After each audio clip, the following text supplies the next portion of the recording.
চাঁদের বুড়ি চ্যানেলের প্রিয় বন্ধুরা, তোমরা সবাই কেমন আছো? আশা করি সবাই অনেক ভালো আছো আর অধীর আগ্রহ নিয়ে অপেক্ষা করছো আজকের পর্বটি দেখবার জন্য। আজকের পর্বটি দেখার আগে চলো জেনে নেই গত পর্বে কি হয়েছিল। গত পর্বে পৃথিবীর মিত্রবাহিনী রোবট ঈগলের কাছে পরাজিত হওয়ার পর বিশ্বনেতারা সিদ্ধান্ত নেয় তারা সজীবকে পাঠাবে রোবট ঈগলকে ধ্বংস করার জন্য।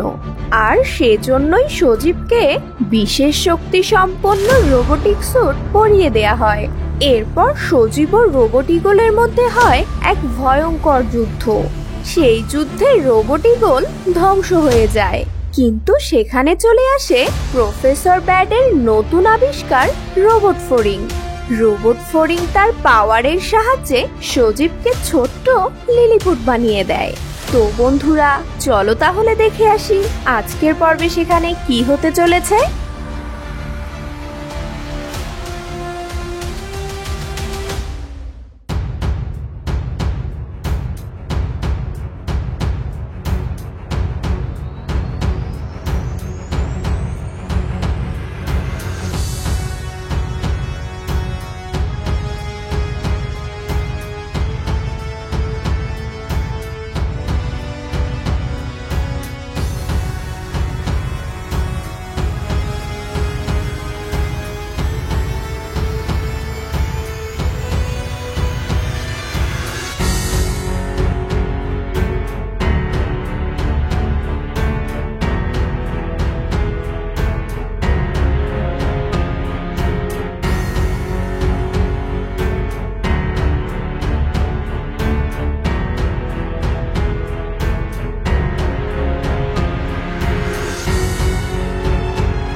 না না, কোনোভাবেই আমার ধরা পড়া চলবে না। যেভাবেই হোক এই রোবটদের পেছনের শক্তিকে খুঁজে বের করতেই হবে। সজীবকে খুঁজে না পেয়ে রোবট ফড়িং সেখান থেকে চলে যায়।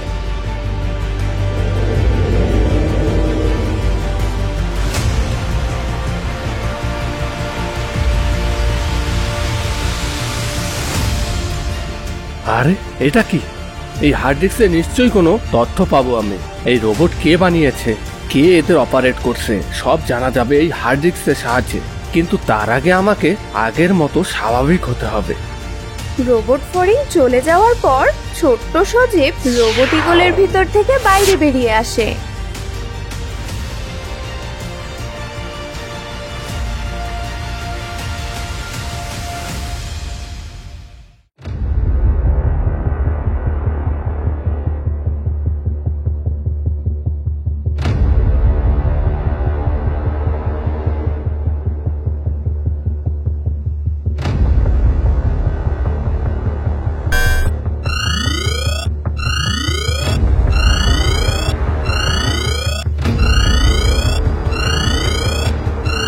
এই সিগন্যাল সজীবের, কিন্তু আমি সজীবকে দেখতে পাচ্ছি না। সজীব, সজীব, সজীব, সজীব।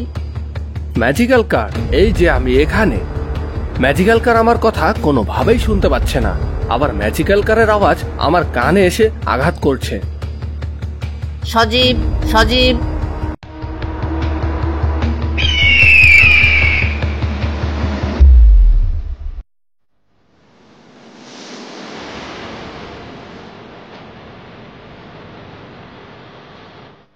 আরে আরে, এই পাখি তো আমাকে খেয়ে ফেলবে।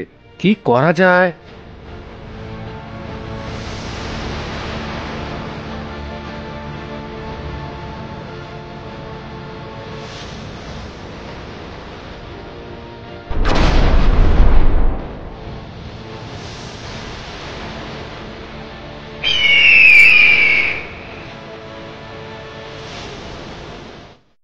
এরপরে সজীব তার সর্বশক্তি দিয়ে সেই পাখির ঠোঁট থেকে মুক্ত হতে চাইলো।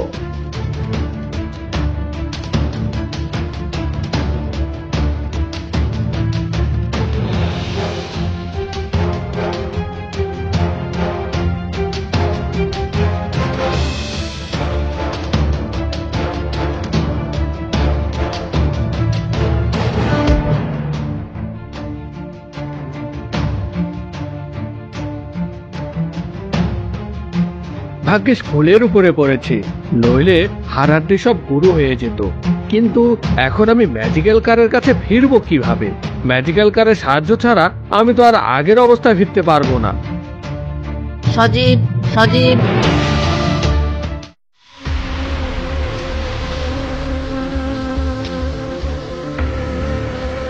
আরে, এটা কিসের আওয়াজ?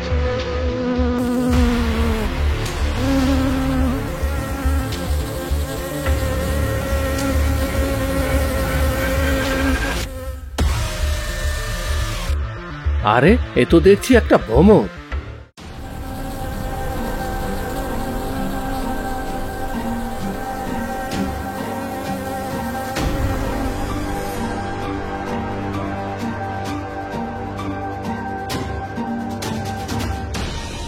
ফুলের মধু খেতে আসা ভ্রমরকে দেখে সজীবের মাথায় একটা বুদ্ধি চলে আসে।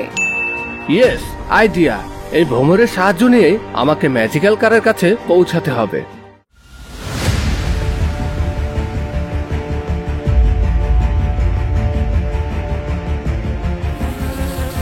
এরপরে সজীব সেই ভ্রমরের পিঠে চড়ে আর তারপর সে তার বুদ্ধির চাল দেয়। সজীব ওই ফুলের ভেতরে থাকা রেণু তার হাতে নিয়ে ভ্রমরের সামনে ধরে, আর ওই ভ্রমর তখন সেই রেণু থেকে মধু খাওয়ার লোভে সামনের দিকে উঠতে থাকে। ভ্রমরের সাথে সাথে সজীবও আকাশে উঠতে থাকে।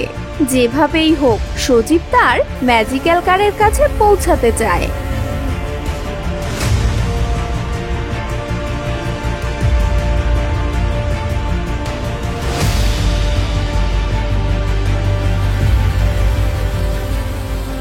ওই তো ম্যাজিক্যাল কার ওখানে। আমাকে যেভাবেই হোক ম্যাজিক্যাল কারের কাছে পৌঁছাতেই হবে।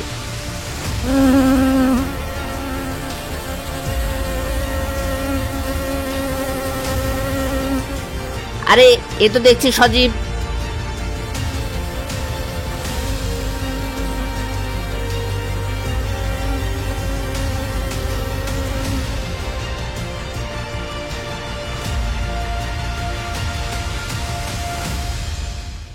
সজীব, তুমি এতক্ষণ কোথায় ছিলে?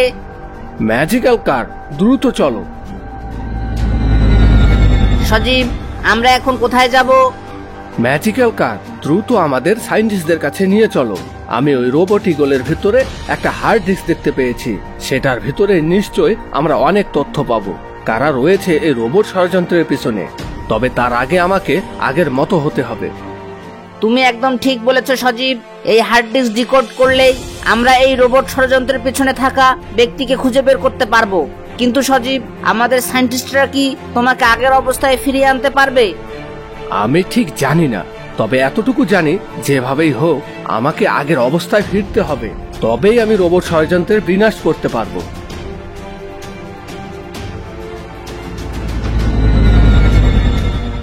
তো বন্ধুরা, আমাদের আজকের পর্বটি এখানেই শেষ। পৃথিবীর সায়েন্টিস্টরা কি পারবে ছোট্ট হয়ে যাওয়া সজীবকে আবারও আগের মতো বানাতে? আর সজীব কি পারবে আবারও আগের মতো হয়ে রোবট ইগলের হার্ড ডিস্ক ডিঅ্যাক্টিভ করে প্রফেসর ব্যাটকে খুঁজে বের করতে? জানতে চাইলে দেখতে হবে গোল্ডেন প্ল্যানেট গল্পটির 15তম পর্ব। আর এই গল্পটির পরের পর্ব দ্রুত দেখতে চাইলে ভিডিওটিতে জলদি একটি লাইক দিয়ে দাও আর বেশি বেশি শেয়ার করো তোমার বন্ধুদের সাথে। পরবর্তী পর্বে আবারও দেখা হবে বন্ধুরা, সে পর্যন্ত সবাই অনেক ভালো থেকো। Bye bye.